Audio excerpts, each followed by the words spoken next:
মাঠের নেতা, ঝড় বৃষ্টি তুফান পেরিয়ে দাঁড়িয়ে থাকে অবিরামে।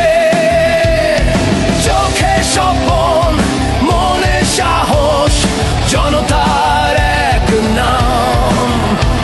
তুমি এখন সময়েরই দ্রাম। ধানের শীষের কানবাড়ি তুমি, জনতার আলো। অন্ধকারে দিশা দেখাও, মুক্তির ভালোবাসা ভালোর ভয় নেই, থামবে না পথচারণা। তুমি সত্যের প্রতীক, বাংলাদেশের মানা। এই নির্বাচনে বাংলাদেশ জাতীয়তাবাদী দলের পক্ষ থেকে আমি সাইদ আসলামকে মনোনীত করা হয়েছে। আপনারা ধানের শীষে ভোট দিয়ে জয়যুক্ত করবেন ইনশাল্লাহ। আমি এখানে দায়িত্ব নিতে এসেছি, কোন সুবিধা নিতে আসিনি। আপনাদের এই ডান পাশে একটা রাস্তার জন্য মানুষ অনেক পরিশ্রম করে, অনেক কষ্ট হয়। ইনশাল্লাহ আমরা যদি আপনাদের ভোটে নির্বাচিত হই, আমার কাজ থাকবে এই বিকেনগরের সুখ দুঃখগুলো যেগুলি আছে সেই দুঃখ দুর্দশা দূর করবে ইনশাল্লাহ। এই ব্রিজ করা